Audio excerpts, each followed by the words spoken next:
Welcome to Off Script to Survivor Mum, a podcast about the weight we inherit and the freedom we choose. And today's a really exciting episode because we've got another mother and daughter, but our guest today is the face, what I would say is the face of BBC Asia Network Breakfast Show, and it's Nikita and her mum. Yay!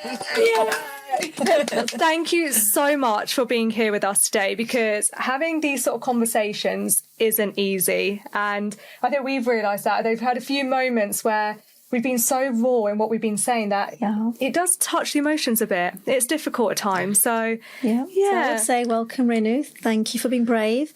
Thank you. And being vulnerable. It does take a lot of strength to share what we are going to talk about. Mm-hmm. And then also it will help so many others that can resonate with what we will be discussing. So thank you for being here today. Pleasure to be here. Thank you for having me. Thank you for having us. And honestly, I'm like used to asking the questions. It's so weird for me to be on the other side. But you know what? If I was going to do anyone's podcast, it's going to be yours, Sarova. No, I truly appreciate it. Like, it's an honour to have you here, and especially to be on the other side. Like, how does it feel right now? I feel a bit nervous, actually. I'm never nervous as a person. I'm so used to like being in control, always asking my guests the questions. So yeah, it's a bit weird to be on the other side, actually. Well, hopefully this will be a comfortable space. We tried to make it look like a bit of a living room. We've got our makeshift fireplace. Yeah, I feel like we'll come round for jar. It's actually very cosy. Well, let's get into it. I actually wanted to start with, so this is something I actually haven't asked Mum before, but at what point in life did you ever think about motherhood? And what was it going to be like? Did you ever have sort of that moment in life? It's a really interesting question because I don't think I've ever really thought about it. Really? You were so young when you had I me. was so young. And How old were you? So I was 19 when I got engaged. I married very, very quickly within 6 months. I had Nikita at 20. When you say got married quickly, how was it all set up, your marriage? It was my brother's 21st birthday when I got engaged on the same day.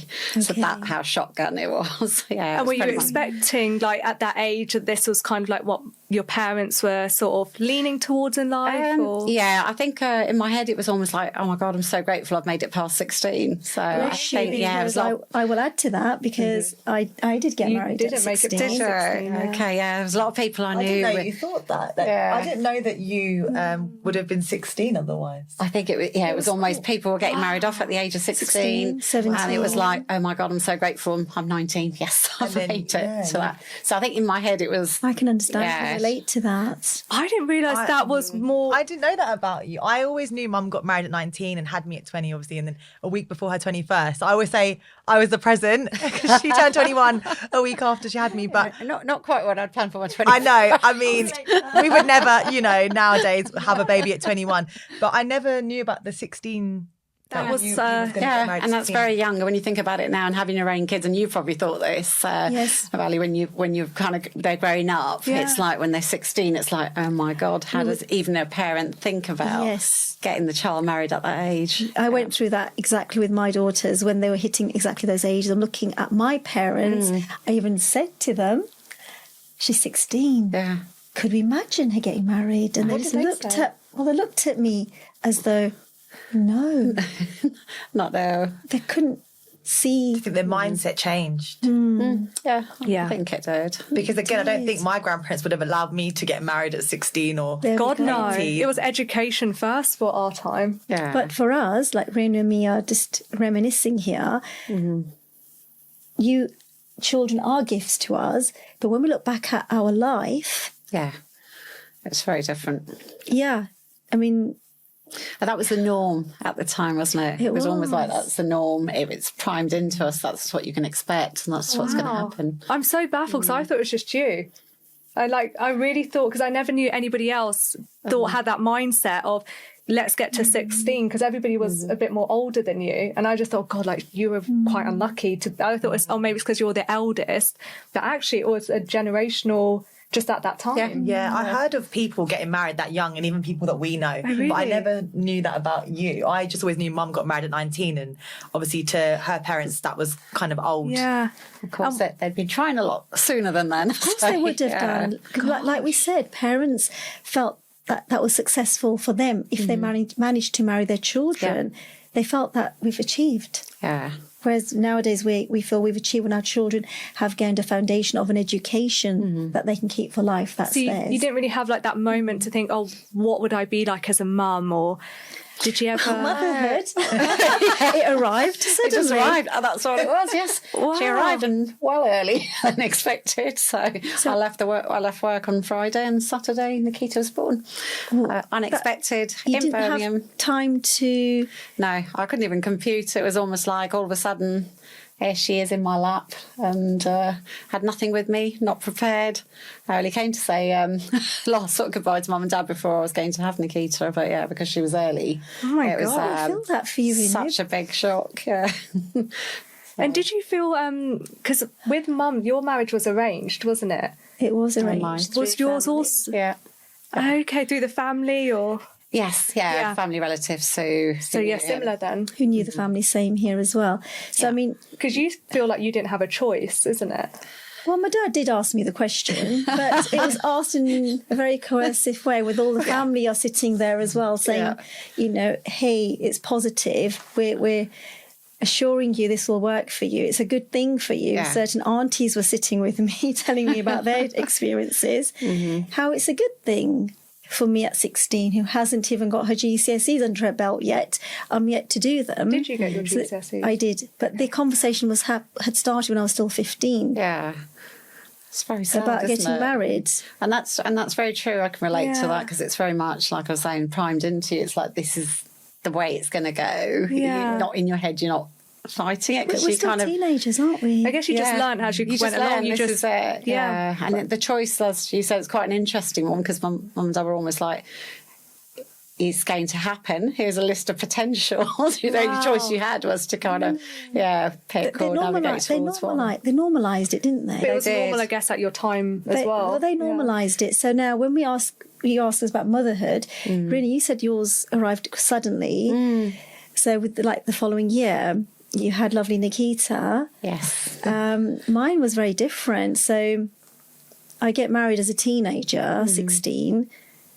So to dream about being a mother, I had barely become a woman. Yes. And I've fallen pregnant within the month. I haven't hit my 17th birthday, and I've already had a miscarriage within 3 months. So what prepares us, our bodies, we've not learnt anything yet. No one's educated us to say, well, when you get married, these things could happen. Yeah. I had no idea that trauma. But I remember just rolling over one morning, and that was it. I didn't know what it was. I didn't know what was going on. That put me off for 5 years. It just put us off me having a child or even going through a pregnancy. So for me, when that suddenly arrived, being pregnant, and then going through all of that. But when I did decide to look towards having a baby, it was 5 years later, and then I was looking forward to motherhood. Oh, wow. So miscarriages do happen, and I'm glad that we are talking about this, because it's all very well we are children at 16 getting married off or put into positions where they're married. There's other things that do happen to our bodies too, and we're not equipped. We're not ready for that. No. Then there's trauma on the back of that. So yes, 5 years later, then it did feel right. Felt strong enough that that may not happen again, and I can go through a pregnancy. God, that's heavy. Wow. Yeah.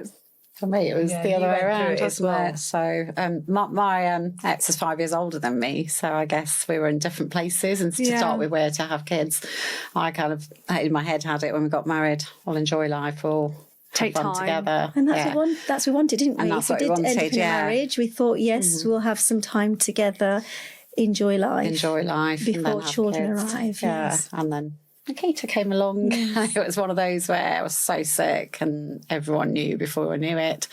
And it was just and it was one of those things. It just kind of went through, and not that I regret any minute No, of of the course life. not, no. You know, coming into my life, and then but I had a miscarriage, but after Nikita, the second one, and that was quite late. It's probably 6-7 months. That's so very. massive. And is that something very like you guys like spoken about? Yeah, before? me and my sister both know. Yeah. Yeah. Gosh, that's Can I ask, but did you know what a miscarriage was? Because in my case, I didn't know what miscarriages were. No. Oh, Marina. No, I said the most stupidest things at the time, thinking back at it. It's kind of like, you just don't know. And it was almost like, with Stefan, when you miscarry a lot later and you actually 100%. see the baby, and it was different. Gosh, you guys really had to learn as you lived. Yeah, but I didn't know what to expect. I don't know what was happening. But yeah, when you talk about it, I can totally relate to that. It's just one of those that no one's educated you. You're barely a child, you're a teenager yourself coming out of that and not knowing what Did to you feel expect. like you could speak to your mums about this at the time? Not really. Like you're saying, I mean, I remember just being away. Yeah, but did in you ever Surrey. have that chat with your mum? I remember feeling that when my parents came with my younger kids, brothers and sisters, to see me, to take me with them, I felt I've got to be there for my husband. I know he was 8 years older than me, but I felt we've lost something together. That's what I felt. And I felt, how can I leave him, that he's feeling sad? I should be there for him. So I stayed, but staying there, I didn't have that nurturing family to look after me, because, wow, I'm not even 17 Did you yet. manage to have some support, though? Not really, no. No, because it was quite a big change, I think. Mum left barely, Birmingham. yeah. So she was from Birmingham. She left Birmingham, came to London. Oh, when you got married? Yeah, so it's new friends, new work, just moving in with the family, which was quite a... Like live with in-laws family, at the time. So it was all just a big change and big shock to the system all around.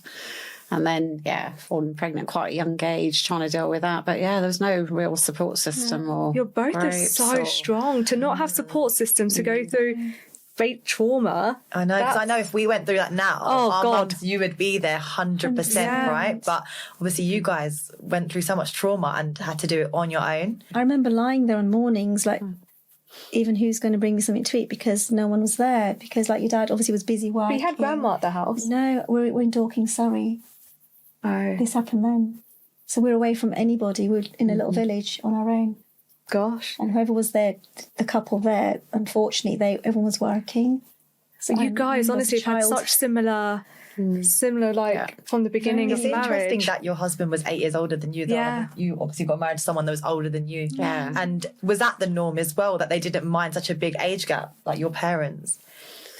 I think, how parents saw it was, if they're older, they're more mature. Yes. They'll look after our After you. daughters. Well, technically, that's what you would assume. So I knew people who got married to, I knew somebody who was 16 who got married to someone 10 years older. And that was, like you said, it was quite the norm. Yeah. They just assume that. But now that we understand more, even those children, because of families and the setup, some of the dysfunctions that went on back in those days, they've all had some sort of trauma. They've carried a lot.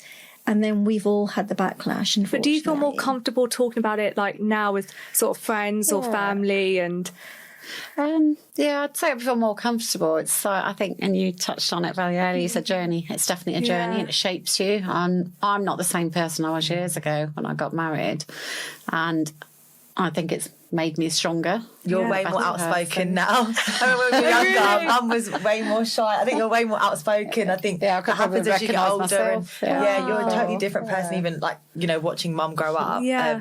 To now, you're like a different person. But I'm glad you're like this now because you're not a pushover anymore. You're not like you have to be. you went through so much, and we saw Same that growing here. up as well. All the trauma that we saw, it was a very I think it's hard, and as a single mum, you just want to protect. I was going to say that because the other part of your journeys that are similar is you were both single mums at one point. Correct. Yeah, yes. and that was hard in itself in those years, and very rare as well.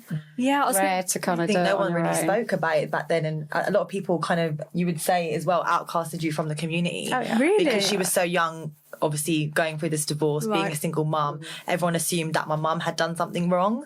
So she was then kind of like outcasted. A lot of your friends that grew up with you, didn't speak to her for years. That's interesting how You had something similar. they always assume that in the relationship it's not the male, it's the female. Female automatically. And it's always the female they assume has done something wrong. But yet they always know that men tend to do a lot for a woman to even decide or even think or contemplate on changing her whole marriage, that she has moved heaven and earth to move from her own parents to join that person and his family.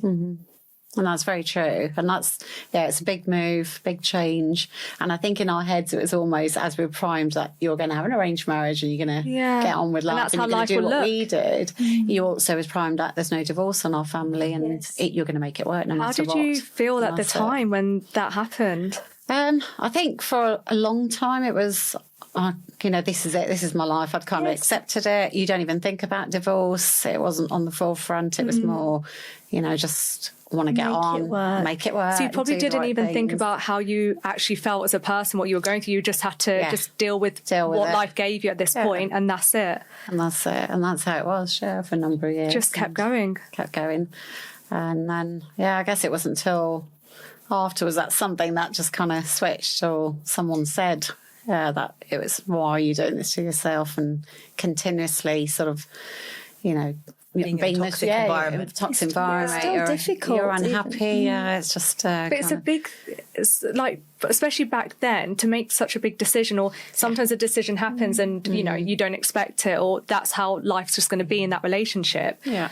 But to go through it back then, like, gosh, you two are honestly so strong. Like, I have so much admiration, because we're dealing with things in these day and ages and it's a bit more open to talk about you, but you still feel that judgment. It was so taboo back then. Because like you said, like family were like, no, you can't do this. Friends didn't want to speak to you. Everyone was like, it was like you're a plague and, you can't be talked to, or no one could go near you, right? And we spent a lot of our life just on our own, like because of that. It's kind of emotional blackmail. Your family, you got the emotional blackmail side.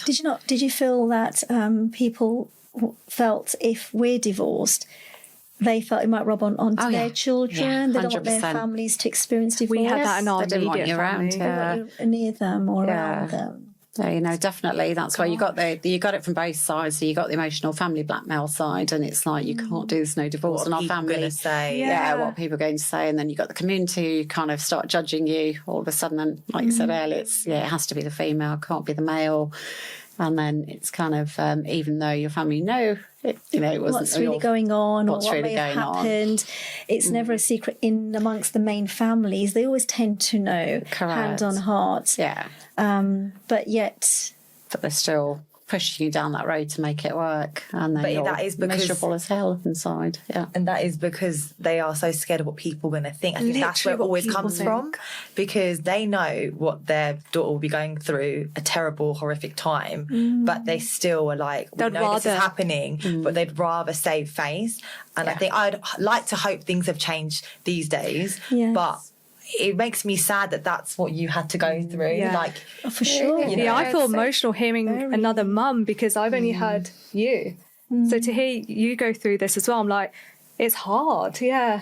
It's really hard to hear. And I think it's really sad that people that you know around you have kind of grown up with you, family, friends, who sort of distance themselves straight away, and they're not there for you one minute, they're there and in your house every other weekend, and then they're gone. Rena, how did you find, like, I'm going to ask you again, did you find it more painful, like even family members, because we have extended families where you've had cousins, where you've picked them up as babies, you've looked after them or carried them around and been there and watch them grow, and just because now we're the eldest and we've gone through marriages and we've gone through our journey, that they've suddenly all judged you as well and just walked away. Mum lost a lot of her closest cousins to it. Nobody wants to really understand or talk to you and be there for you. No, correct. I agree. I can relate to that. Yeah, people did went through that judge you. People, did step away.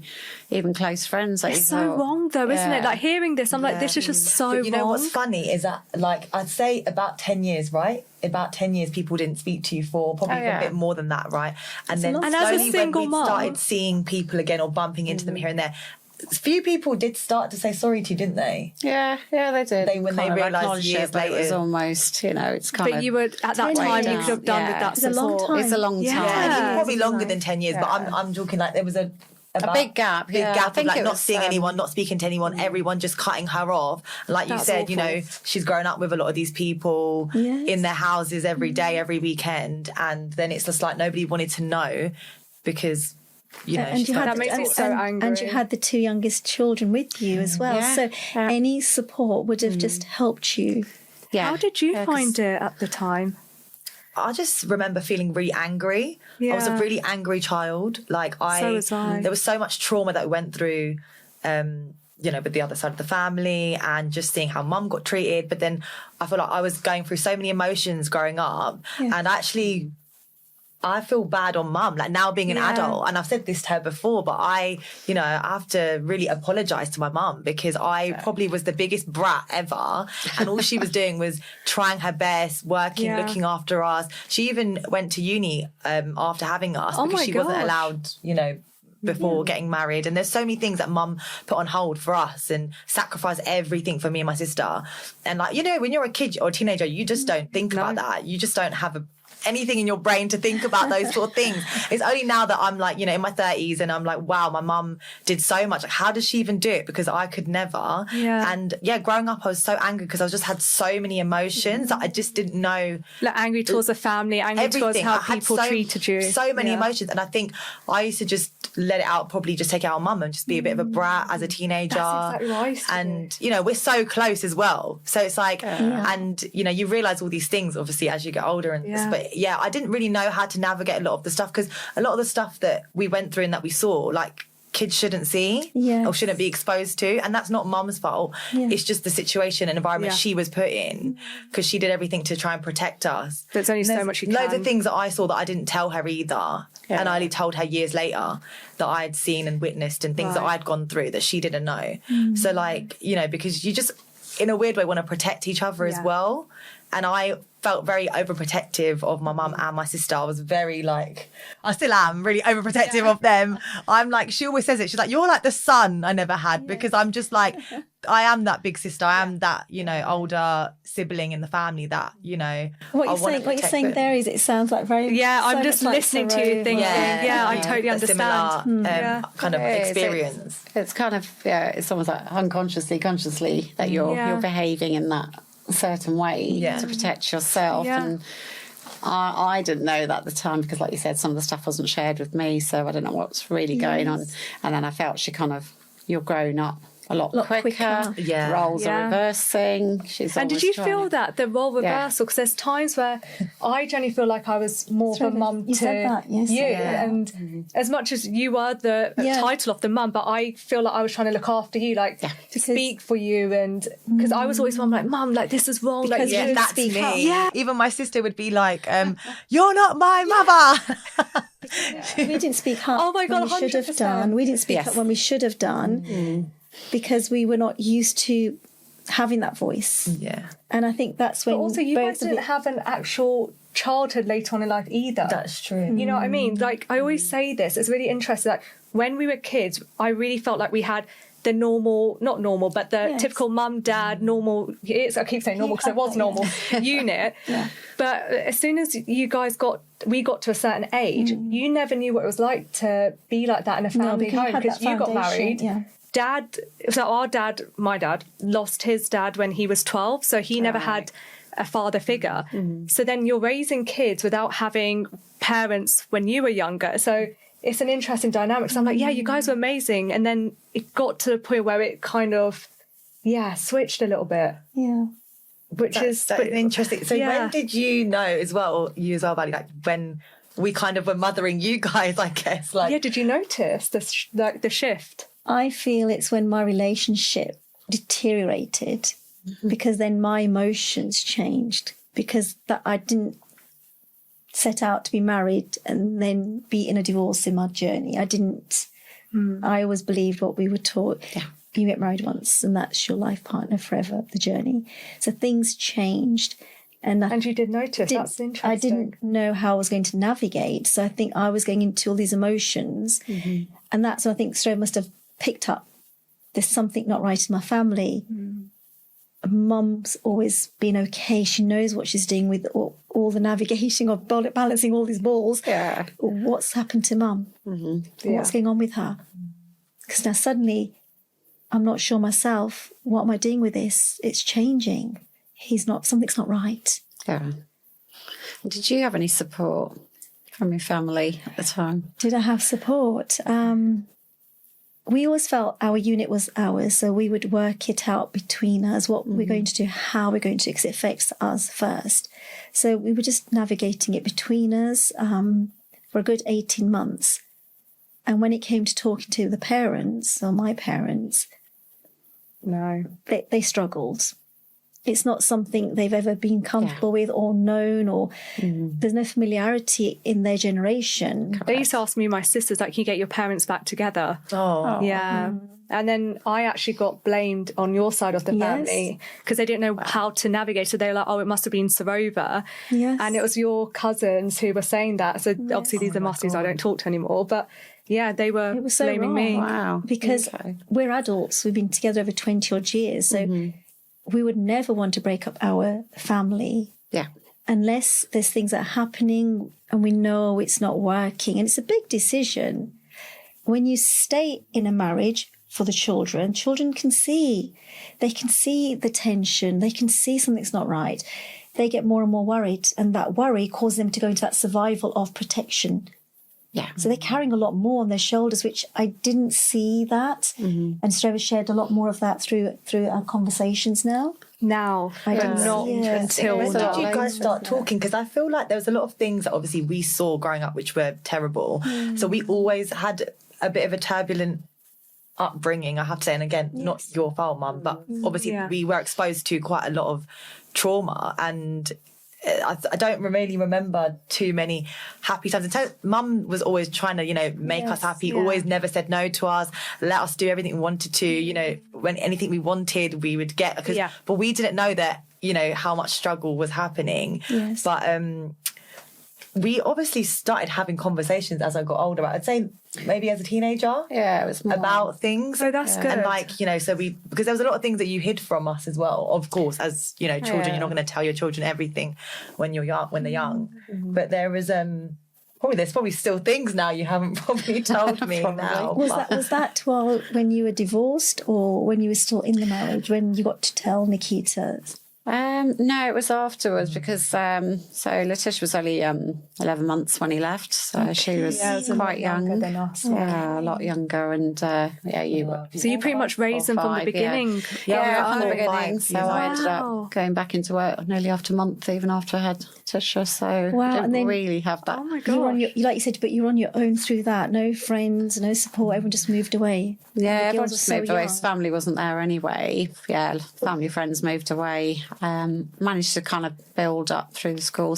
We had some single mums who were really good, and we started then sort of having that network, trying to help each other out. And you still went to uni after all this? Yeah. What did you do at uni? I started as computer science and then information systems. But she's really creative. So I get my creative side from Mum. Like, she's very arty. She used to do my art homework. She used to paint. She used to dance. Like, Mum's very into music. So I get all of that. Yeah, so I get my creative side from Mum, hands down. So I think, like, you probably love that I'm obviously doing this career now, but you are very creative yourself. Amazing you went to I'm in awe that you went to uni, because there's that wasn't really supported back then either. So you're a single mum, you've gone to uni. That's incredible. That is Yeah, I think amazing. that's what it was. It was almost, so not having divorce in the family, we also, everyone, if something happened, would generally the girls would go back home to their parents. And I didn't. So I made a point of that Well I'm done. Going to fight or flight, and it was very much that. And so I've got 2 little people here that I need to worry about and put my energy there. So I kind of said to myself, remember, that's up my own stairs. You can sit here and cry about it, or you're going to get up and do something about it. And How did your parents feel when you spoke to them about the situation? So originally it was very much get back together. It was all the emotional blackmail going on, and Probably what you expected for them to say. Yeah, it was all very much expected, trying to push you back into that corner, and it kind of kept working for a while, that cycle. Yes. And my ex probably made it easy for me at one point when he left, and he was quite abusive anyway, so that kind of went down a different road. But it was more, I think by that time I didn't want to just pack up and run, and I think part of the emotional blackmail with the family was almost, you can't come back here, we're not going to support you. And I think it wasn't just because they say, I think in my own head, I'm neither here nor here. I've built a life in London. Yes. I don't know anyone back in Birmingham anymore. My friends are here, school's here. So it's almost like now approaching them and, is that what you really want to do? Is that what I really want out of life? And it was like, no, I'm kind of, to build myself up. And I think when people back to where I also sort of went underground for those 10 years to try and just better myself. So self-growth, trying to find what I really want to do, self-taught. Everything was just that learning journey. Went to karate. Went to karate. Really? She's a black belt in karate. No way. Yeah. This is incredible to hear, because honestly, there's others out there that genuinely feel like if they're stuck in situations or relationships where they feel like if they ever walk away or they can't do it because they won't be able to stand on their own 2 feet, or there's that fear. Whereas you're literally saying you did all that with 2 young kids, you've gone to uni, you're black belt in karate. It's incredible. 2 kids, not a proper job, and then it was like nothing. Trying to turn the life around. I love inspiration to so many hearing you today. 100%. Yeah. I'm inspired, honestly. Even I, obviously, because you're my mum, so I know you've been through these things, but when I talk about it out loud, it is like, wow, mum, how did you do it? Because, I remember these times, but obviously there'll be times, we were so young that you probably just sat on your own and you had these thoughts in your head. And, I know part of the karate was to learn, self-defense, because she went through a toxic and abusive marriage. So that was probably part of it as well, wasn't it? I think it really helped. In fact, it was you who I signed up, but she didn't go. And I didn't do it. Because I used to do karate at school, it was almost like, okay, I'll go pick this up. And it really helped me. It wasn't just physical, they mentally train you. Yes. And I think that was kind of a real turning point. It really, really helped sort of build me up. And because you feel stronger from the inside out. Yeah, and it was almost you can take on anything and you had that switch though, didn't you? Especially as us being Punjabi as well, there is so much taboo and so many people will judge you, and you just was like, I don't care. And I think I get that from mum, like my I don't care attitude. A lot of people say you're just like, you just don't care about anyone's opinions, and I actually really don't. But that comes from mum because of how much she had to go through, how many opinions, how much judgment, people put on you for years. And I think that's why in life now, I'm just like, I don't care. I don't care what you have to say. And that's something I have learned from you is like, always be kind and nice to people. Don't judge others, but also live your life how you want to live it, and don't let other people, judge you. Did you feel though, so for me, when mum and dad got divorced, I actually felt this extra pressure that I had to succeed, because there was this fear of because there was comments going around your daughters, they need to get married, that's going to affect them. I was only at uni, but the girls weren't. It was their education. Did you get any comments about no one's going to want to marry us? Yeah. You get it a lot. No one wants to marry her for there's a single mom. Single parent. Actually, I had this one when I went on a date with a guy, and his parents did say, I've had it as well. I don't want to obviously be with you because your mum's single mum and you come, all that sort of stuff. So I think people have had that mindset before, but I didn't know if people had said it to you when we were younger. Yeah, I think people obviously, some would say it openly, others you know what they're thinking, and they're not really integrating you into part of circles and stuff even afterwards. So. But have you noticed in relationships there are people married for over 20 or even 30 years, but they're not actually married, they're not connected sometimes, but yet they're just for the face of it. Oh yeah, 100%. It happens a lot in the community. That's a really good point. There's so many people now who live those fake lives, fake marriages, because they think it's better than not to separate or divorce. And they say it's for the kids' sake, but then at the end of it you think, not really. Well, they say the kids' sake, but then you've literally raised 2 daughters, but look how successful Nikita is. Yes. So I know you. Yes. And it's amazing. Including yourself. Exactly that. But you're right. And people, and I think it's judgment. You think a traditional family is more of solid family. It's not true. That's actually such a good point, because this is something I was going to talk to you about is so many people think you need that setup, mum, dad, everything to have successcul kids, because that's true. what it's not true. No, it's not true, and we've seen it now. I've seen many successful women out there who are come from single mums, and and it's just you don't need that traditional unit to make that work. And do you not feel, Renuand, the strength that we give children? whether we came from a marriage, then had to go through our circumstances. Just built us The strength stronger. between the children that we've phenomenal. raised, the girls, or daughters we've raised. Yeah, I think we do feel so much stronger as women because we've witnessed what mum's gone through. So we're like, we have seen what we don't want for ourselves, what, you know, not to allow from men in our lives or people to treat us like. And going back to what you said about success, I feel like it makes it sweeter that you've achieved so much in your life, you know, growing up with just a single mum, nobody else around. And it kind of is like a I don't want to say F you. I don't want to swear, but it's kind of like that too.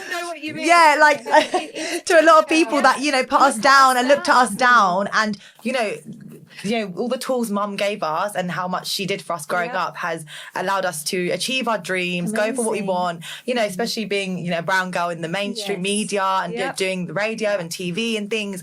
I think I wouldn't be able to do this job if it wasn't for mum allowing me to, you know, push all that. Yeah, it's just not allowing yourself to be defined by it. Exactly. You can't be defined by this is how people want to see you. You've got to be a traditional family, and only then you can have kids that will turn out successful. And both of you literally have basically said divorce doesn't define us. Yeah, it doesn't. I love that. Can we just title this Divorce Doesn't Define Us? You've learned from it, 100%. and I've learned a lot from it. Would I change anything? Probably not, because I probably wouldn't be the person I am today, and This is so they true. wouldn't be the people they are. But yeah, you take what you can from that journey, and you take it and build it into something better and positive. And what advice would you give to, let's say, there might be a single mum listening to this, or a mum in a situation where she feels this could be me one day, that I might have to navigate this life with my kids on my own.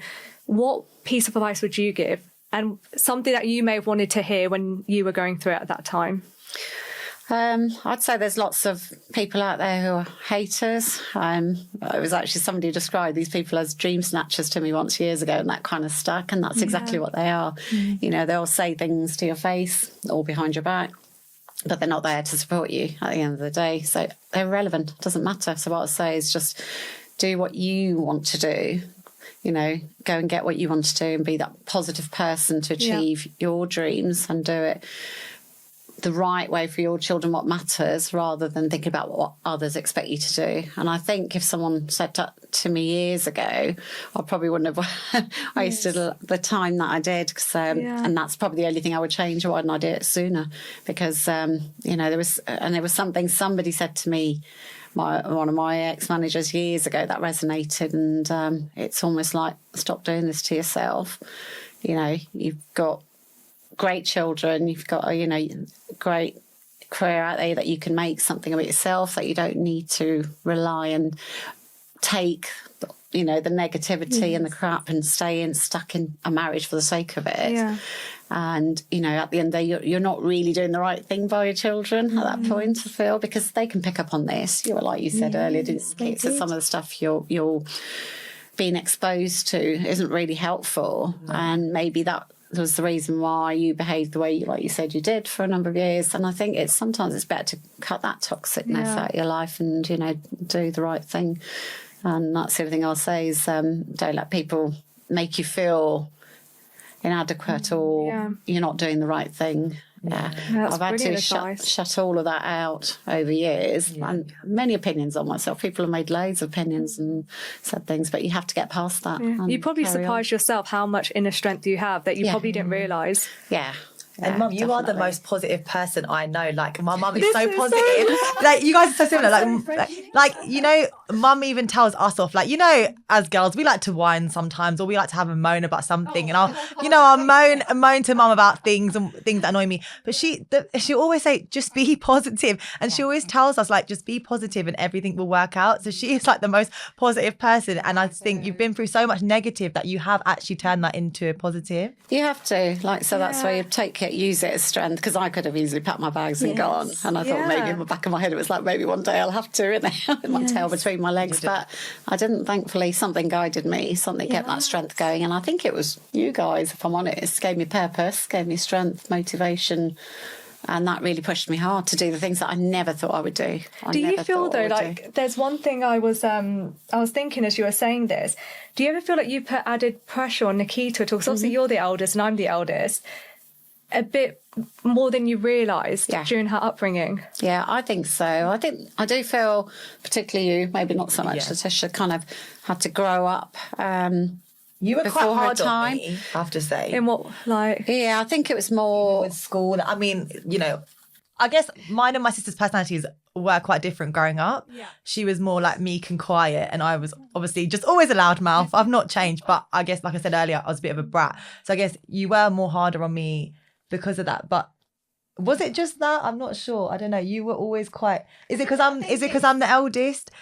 Because, you know, when Tisha, you know, even when I went on my first holiday with my friend, you were so like worried and you were so like hard on me about it. But when it came to Tish being 18 and doing all the things she wanted to do, you were so like, yeah, whatever, she can do what she wants. But is it because, well, you were, yeah, you're always lenient with the younger one. But We had that conversation last time in Australia. why were you so hard on me growing I up? think it was just protective nature as a mum. You just want to protect your children, and I think Protect from, like... just just everything, The the world. world. And I think You it was always- almost knowing that, especially as women, it was almost like, you know, I've now had to learn and change my personality over time to be in possession and protect and do things. I've changed car tyres. God, I've never done anything like that before. Yeah, you know. But you have to, but I don't. I don't either. But she does things that typically that the men would do, right? Yeah. Mum's had to do because there was no one to do it for her.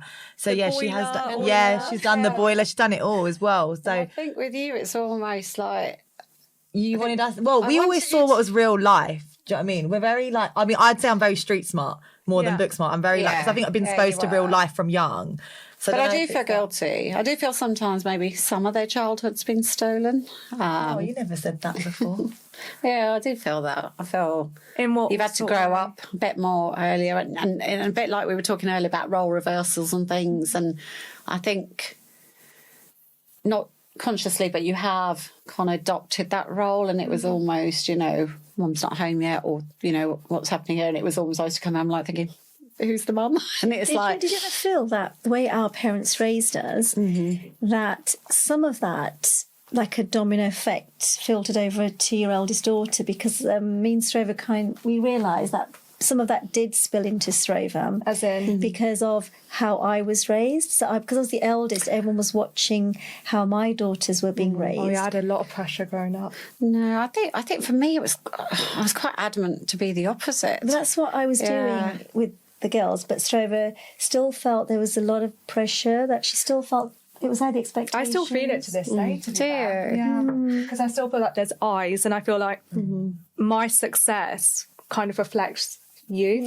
Yes, interesting you say that, and I did, without you saying it, can feel that's how sometimes how you'd feel when I push you, but I push you for the right reasons because I want to do well.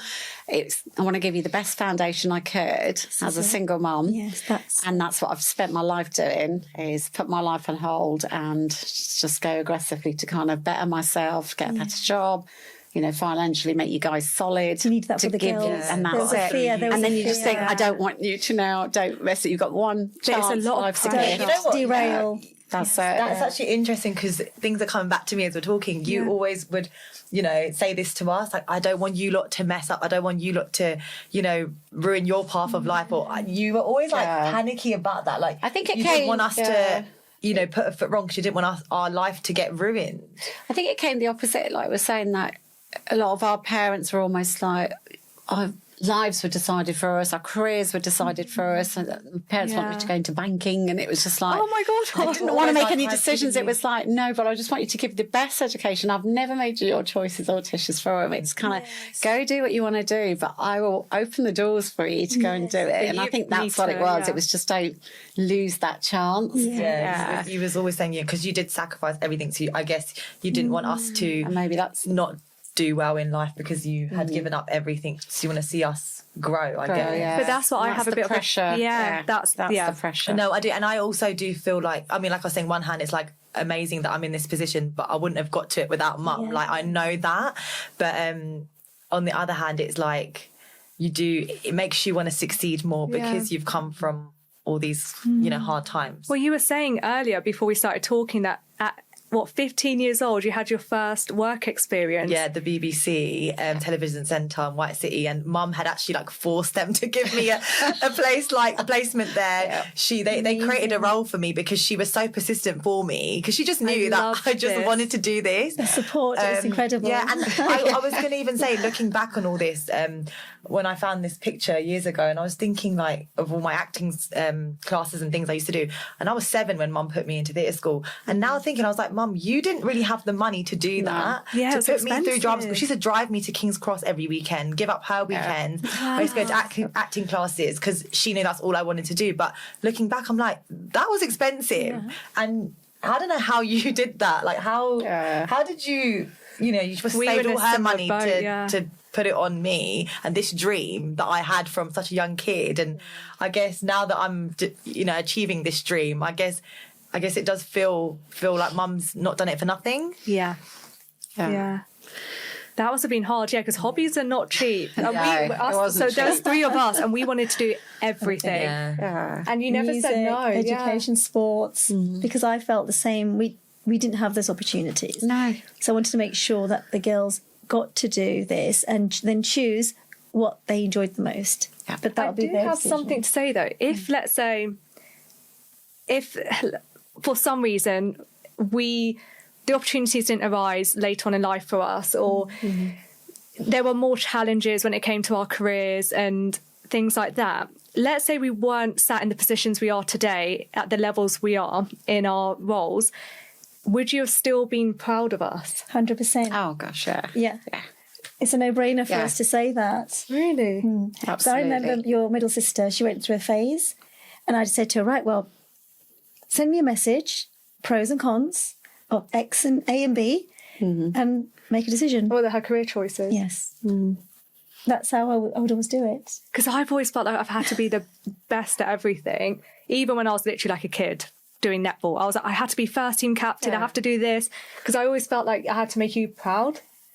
See, as parents, we had to always have that be ahead of you as to pushing you to guide you girls, and then but we knew that when you would have meandered, that was okay. We knew that was okay too. God, I wish we had conversations younger. It's interesting you say that, because about being proud, because I think I've always just wanted to hear my mum say, I'm proud of you.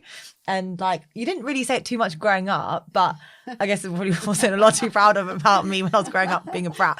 But I remember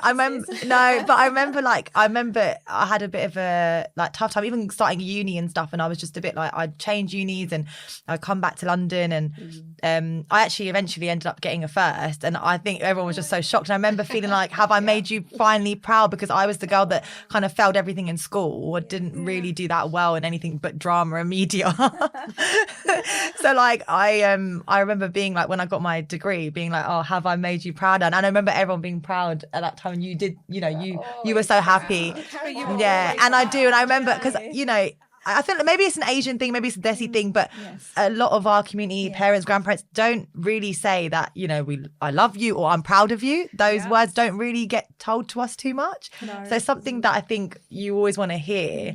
You strive for it. You strive for it. So I think now, like things I'm doing now, even still, I've said to Mum, like, I hope it's making you proud. Oh my God. So, I don't start my day without listening to her. You know that. Yeah. I know the first thing I do. I know she's always listening. And Tisha in my thoughts. But do you always. feel that because in certain amazing. families, because they're just not naturally showing their emotions? Like, in my parents, we didn't see. They didn't. We didn't see that. No.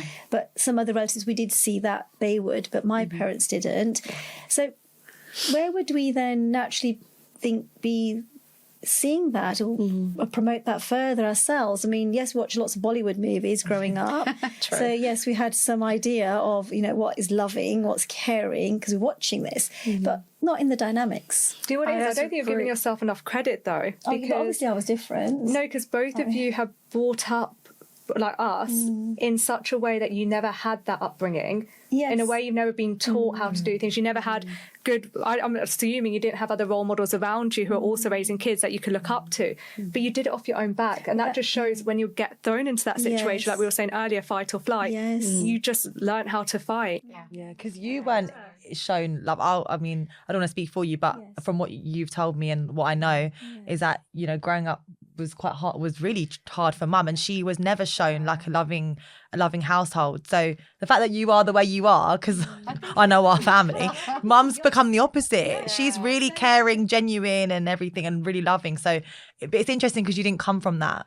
I think it's and the reason why it didn't, I don't think our parents intentionally wanted to be that way. Yes. So my dad did 2 jobs. I never saw him. He was working during the day, he was doing night shifts, and I think that was it. We didn't have that closeness, that friendship is probably the word that we have, and that's what I love about our relationship, that I feel almost, because we were young enough when we got married and had the kids, we grew with them. We grew together and we've become friends over time. We didn't really, it wasn't a natural thing that you were taught.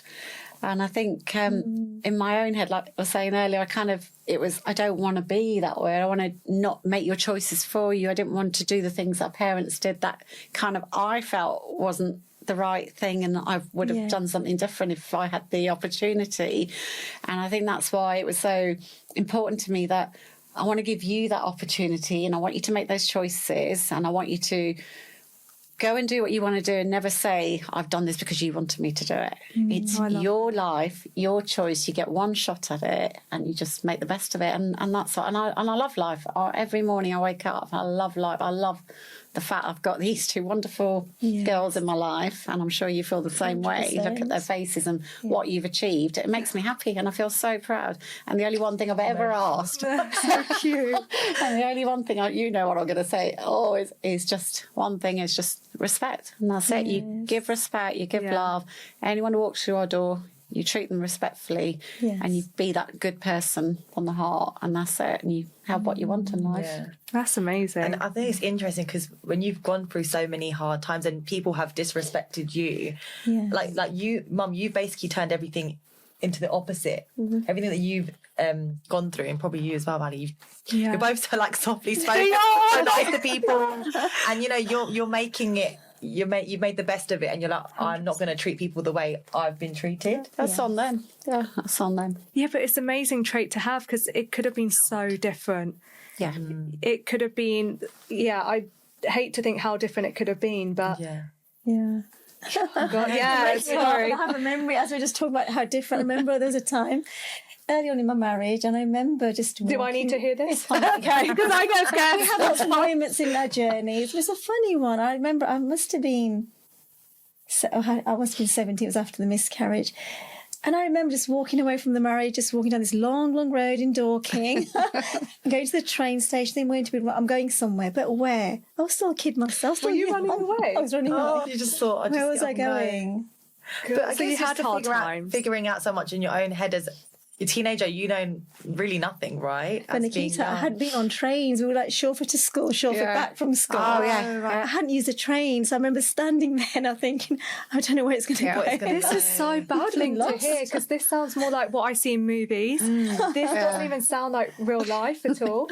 I can relate to that. Yeah. Oh my God. We used to get dropped off, didn't we? We weren't allowed to. I was dropped off, picked up. But even, I remember you saying, even like what you wore was chosen for you, everything. You didn't really have a choice growing up. So it's amazing how much freedom you've given us, because you didn't have any freedom growing up. No. And going back to being sort of not having the strong boundaries between daughters and mothers, I remember, because I didn't have that with my mum, she didn't know how to have that relationship because she's so busy raising the family. And I missed the part when she used to go to my dad's business and work there too. Yeah. But she spent a lot of time raising us and managing the family, the house, and all his family, all his extended family. So where was that time to build a relationship with each of her children? We were just 1 year apart, me and my brothers and sister. Do you think this is why our grandparents... Because my granddad had a business, and my mum would be there, and my mum's 1 year apart from her brother. Like, there's so many similarities. Yeah. God, so my mum didn't get to build that relationship with each child, knowing that we need that too, because we're going to be adults one day. So maybe that's why they're close with grandkids. For that reason, so they're giving the love they couldn't give to their own. But what we feel then is because we missed out that relationship with our mother, because we needed that too. That nurturing and just that love and that connection. So when we had our daughters, we wanted to be loving and caring and be that friend as well as that mother. Remember when I used to pull you girls in, there was that side to me, it'd be like, you can't cross mum. Yeah, that was Mum scare me, came and I'd out, be but like, it what? didn't come out often. It was very much gentle, kind. What was your line? She would say this: "Do as I say, not as I do." She'd always say that to us growing up. It would scare me. Or when your mum gives you that look. And It's the look. It's the look. Your eyes are strong. It's interesting you say that because I think I'm really close to my nanny, and I wouldn't say you guys were when you were growing up, right? No, so it's different. Interesting. And you always say she treats you like she would never do the things that she does with me, or say the things that she would to me. Yeah. Now that she wouldn't do that with you when you were younger. No, she'd give you the key and say, "Come back whatever time." Yeah, you want. I'd go out and I'd be in Birmingham. My nanny would be like, "Yeah, just come back whenever you want. Doesn't matter if it's late." But obviously, you would have had so many curfews and things. Yeah, when we you weren't never allowed out, weren't go allowed school out. trips. Exactly. But do you know what it is? Yeah. They lived in fear with you guys. That's what it was. It was a living in fear, but with us, it's now living in this freer world. Like, they see things differently. They trust our mums, how they've raised us, and now they're a bit more, okay, do you know what, we can relax. But I feel like if things went, let's say life took a different turn for you guys, I don't think they would be like that with us. I think they'll be then living in fear with us as well. It took a long time, but can you see why we became more like friends? Maybe I get it. I oversharing didn't with appreciate you. it when I was younger. I used to feel like I just want, I don't know, I wanted that more of a direction, more of a parent as I don't opposed know if to... you like that, the strict parent. Well, you say, it's like when you have straight hair or curly hair, that kind of thing. But yeah, it's interesting.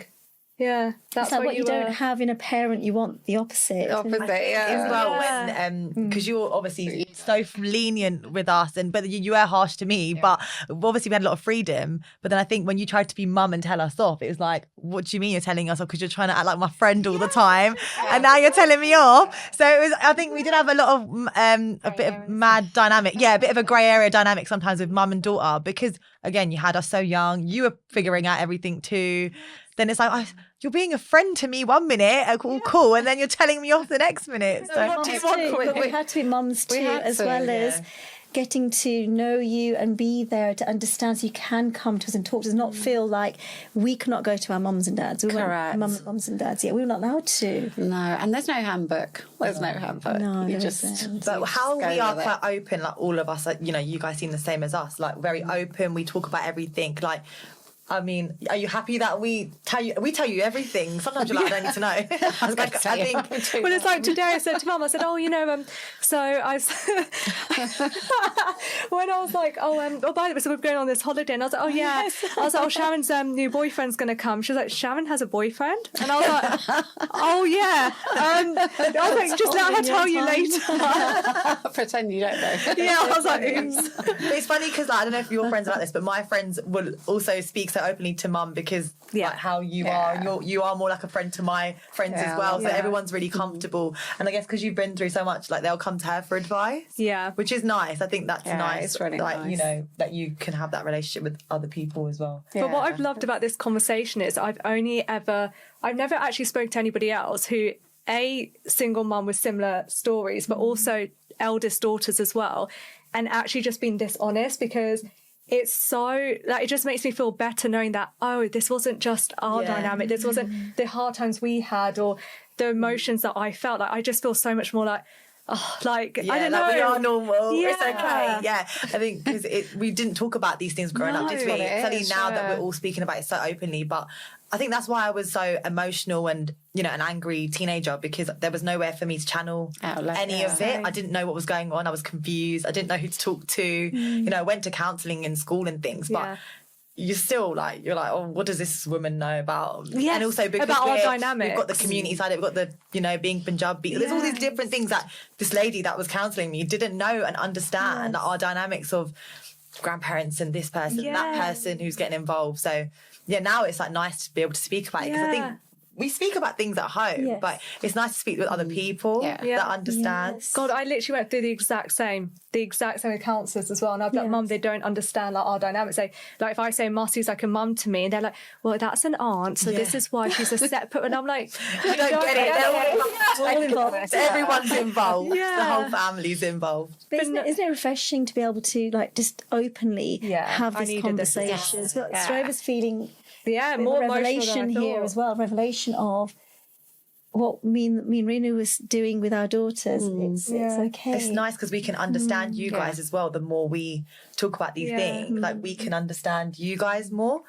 And like, it's nice to know, like, you know, mums are human too. Yeah. They have all these feelings as well. Do you know what I mean? Sorry, I don't, Do you know what I mean? So we forget, we're all busy in our lives and we always forget, like, we put our feelings first sometimes, but we should also, like, remember that, you know, the mums have feelings as well. But it's nice to talk about it because we don't always do in our and to talk lives. about such hard times you guys have gone through, but look at the lives we all live today. I think that's the power from it all.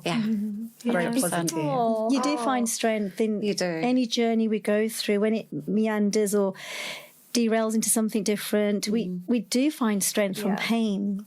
You do. It's amazing. And I don't know, Bali, if you feel the same sometimes if things will happen, or I know, like Miss Drama Queen here, or I've got a parking ticket or something go on, and it's like, it's so trivial. You think what you've been through. I just did a speed stuff awareness you go course. through. 100%. I agree with you. No one's hurt. She's always like, there's more fine. And I'm like, 100. I agree with you totally. Yeah. It makes you see life like that. It does. Yeah. So when people have moved away, with its family or friends, like you mentioned, you just become stronger and stronger. You look back and you think, it doesn't matter anymore.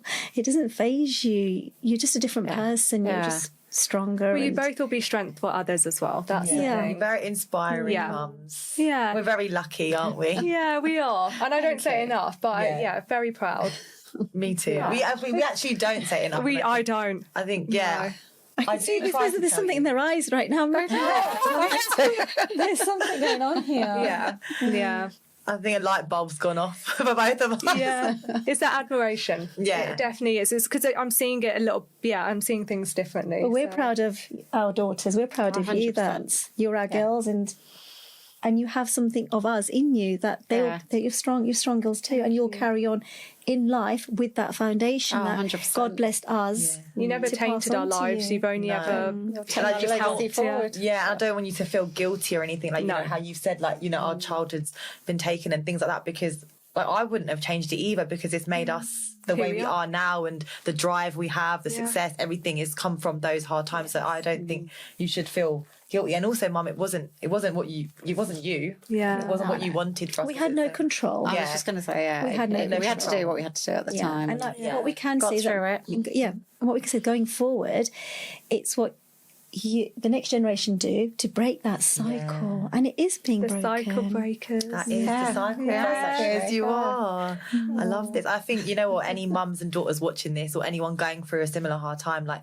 hopefully they feel inspired, or there is, you know, a light on the other side. Because I know when I've spoken to people before that have gone through similar things, always like, how did you get through it? How did your mum get through it? And I'm just like, look, you can. It's just pushing through, and everyone's circumstance is different, but you know, like how you spent your whole life on your own, and you can do it. Firstly, thank you for being so open and vulnerable, because I needed this chat more than I think I realised, and just to feel sort of validated that my journey wasn't unique. The feelings I was having, the moments of self-doubt, the moments of feeling too much pressure, there was someone else going through it at literally the same time.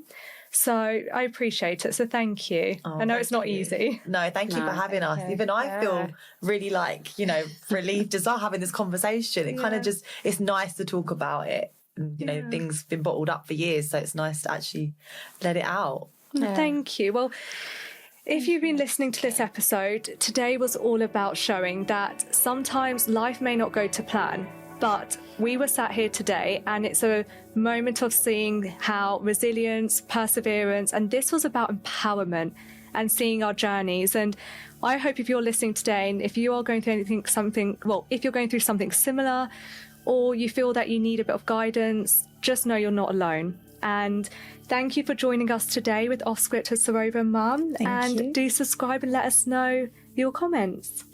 Thank you. Thank you.